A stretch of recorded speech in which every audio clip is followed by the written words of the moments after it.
Hi, and welcome to Mike's Garage. So today we're going to look at my two 12,000 XP inverters that I've been running in parallel for the last 90 days. So we're going to go over the configuration briefly, then we're going to talk about the positives to it, any sort of cons, what I would do differently, and then all my upcoming projects that I have going on. Now, before I get into all this, I wanted to let you know I do have a new forum that I built.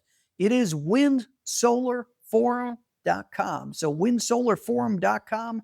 I set that up basically so I could get to know my subscribers a little bit better and build a growing community in which I really want to learn more about you and your setup. So please go to links below, post your system, not only pictures of it, but let me know your background in solar, why you got started, what your system is, how it works. Please list all the details because I am quite interested in that.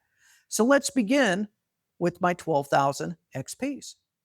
So as you may already know, I have my two 12,000 XPs inverters that have been running in parallel once again for about 90 days. Now, you might ask, number one, why did you get them? But before that, how did you hook these things up? So we're going to get into that. So I have 24 lead time batteries. These are 24 volt. They are in series parallel. So I have 12 pairs of batteries. Now that supplies me with approximately 1200 amps of current that I can send to my inverters. And each one only needs 250 amps. So I have over double the capacity that my BMSs can send than what my EG4s can actually use. And that's good because I don't want to strain the batteries and I want to make sure that I have ample capacity. So the 24 batteries, once again, series parallel, I have 12 sets of batteries going into 12 T-class fuses. The T-class fuses go into my bus bars. I have two positives and I have two negatives, and they're connected together with 2-aught cable for both the positive and negatives. And let's talk about cable size. So all my batteries, they are using 2-gauge cables. A 2-gauge cable going up to my fuses, to my bus bars, and then I'm using 4-aught cable connecting my bus bars to my T-class fuses, and then to my inverters. So going to your inverters, you're either going to want to have a pair of 2-aught cables or single 4-aught cables. That way you can supply the necessary amperage for the inverters. So once again, batteries to my T-class fuses, to my bus bars, into more T-class fuses, and then into my inverters. And you might be saying, Mike, why do you have all these T-class fuses? You just need to have the ones that are sitting before the inverter. What this covers is if I have a BMS fail, I do not have 1100 amps of continuous power going through 2-gauge wire. Bad things would happen. So if you're running a bunch of batteries in parallel, each of those strings should have their own dedicated T-class fuse. All right, so back to the inverter. So I've got two of these things. Why do I have two? So you've seen in previous videos that my one inverter, my primary one, will run everything in my shop. It will run all the lights. It will run my stereos. It will run my computers and everything in the shop. 3D printer, you name it.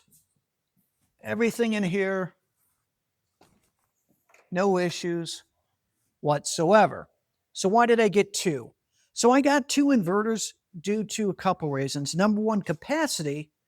But number two, if I had an issue, I can keep my shop up and running because I don't have grid power to this shop. This shop is completely 100% off the grid.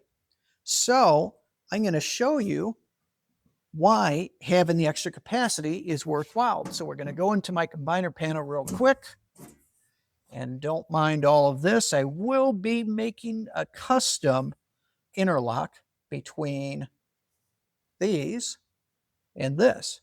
But let me just turn off one of the inverters right now. So currently I'm running just on the primary. And lift up a car real quick. And watch the lights. See how much of a flicker that you see.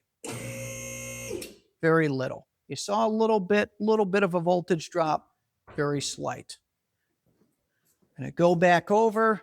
Let's turn on that secondary breaker again. Repeat. Slight voltage drop, but even less than before. So having that extra capacity is just going to make it easier on your inverters. That way it's easier on your MOSFET, it's easier on all your caps. You name it, it's going to be much easier on the systems because the whole thing is you want to have some longevity. So capacity, you've got redundancy, you do add some complexity. If you have two inverters on, it's more complex than one inverter. So you need to have a lot more cable. You're going to have more fuses. It just makes it a little bit more complicated. You have to have some sort of a combiner panel. Whereas if you didn't have two inverters, you just had one, you wouldn't need the combiner panel. You can just, essentially have the output of this go into your main panel with either a manual transfer switch or an interlock. But having the systems give you redundancy. Okay. What are some of the other negatives? Some of the other negatives is wattage, that idle draw that you would have. So it's hard to tell what my idle draw is right now because I'm pulling out power because of lights and everything else. So let's fix that. So I'm going to turn off my 12,000 XPs.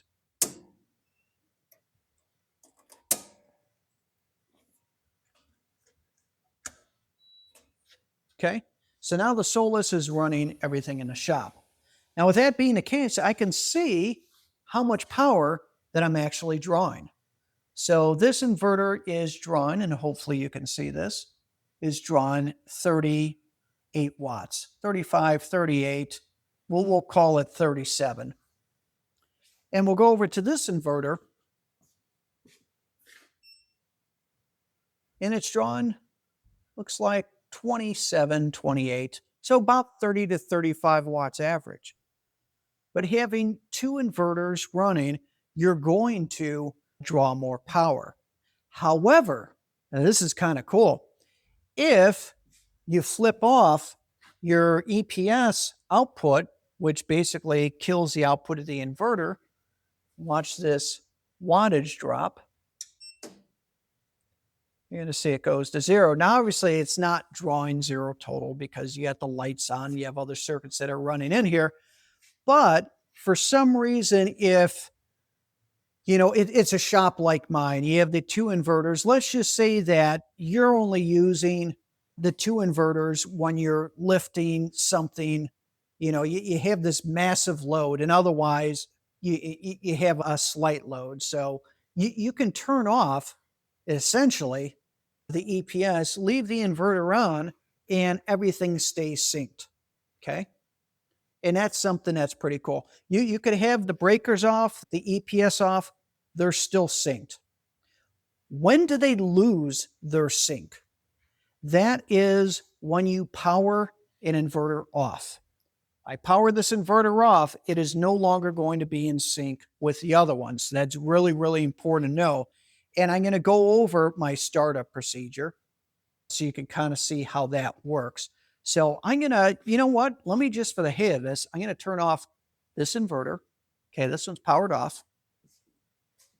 And I'm going to turn off the EPS on this one. And I'm going to turn off this inverter. Okay. If you have a pair of inverters, there is going to be a certain way that you're going to want to turn them on, okay? You're going to first make sure that your batteries stay on so you don't have to worry about a pre-charge resistor. I always keep everything connected there. So we're going to power on the first inverter, and then once it is fully up, which it is now, we're then going to click on the EPS. You hear a small click, but then in about 5 seconds later, you're going to hear a larger click. That's when it actually turns on the output. You'll hear this relay click. Boom, there it went. Next thing you're going to want to do is you're going to turn on your first circuit breaker. So first, let me kill this solar system, get this out of the way. Okay, so Solus is off. So now I'm on my single 12,000 XP. So you get the first one up and running. Okay, you're then going to turn on your second one.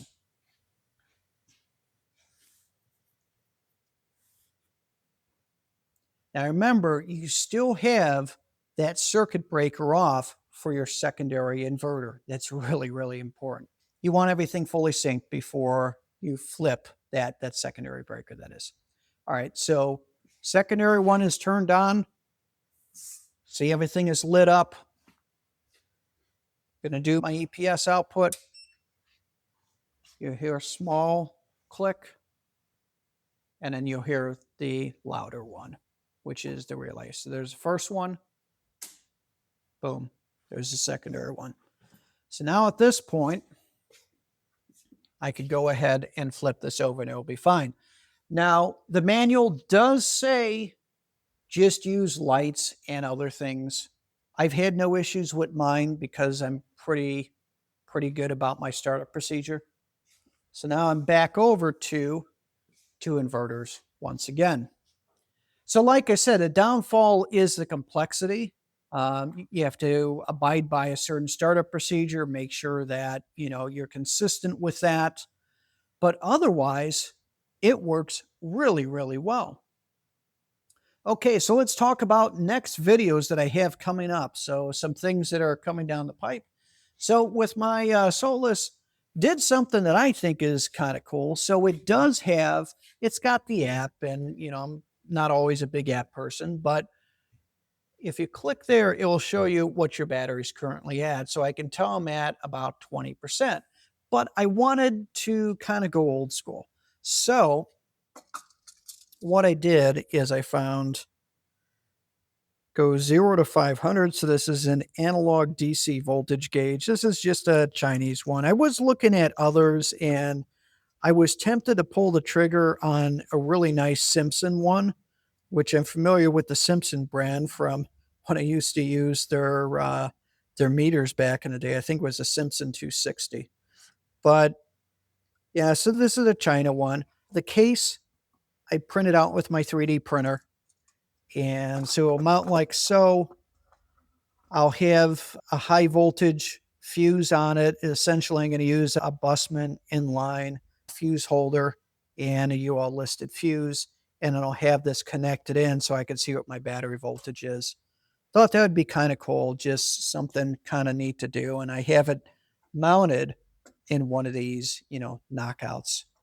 So anyway, that's one of the projects. The other one is I'm going to be working on a cart build. So I picked up a metal cart from Harbor Freight. I have a 6,000 watt split phase low frequency inverter that can put out 18,000 watts peak. Already turned this thing on and tested it. You can feel the power. Also have this 48 volt greener power battery. This has a 200 amp BMS, so that's going to pair really well with this inverter to charge it up. Got a Victron Energy 150 volt 45 amp controller. A lot of this stuff I had already except for the inverter. T-class fuse holder with a T-class fuse. I'm going with 250 amp. And then I have a smaller T-class fuse, which will be coming after the charge controller. And I'll be wiring up the battery with 2-watt cable to make sure that I can definitely flow what this beast is going to consume. Now I'm finally starting to wire up the batteries and everything for my home system. So I've been making some strides there. Hopefully I'll be able to get the inverters connected maybe tonight, get some more wiring set up for that. So within the next week or two, hopefully these things will be firing up and I can continue with the wiring. So that's about it. Thanks again for watching Mike's Garage. Please like, subscribe, leave a comment.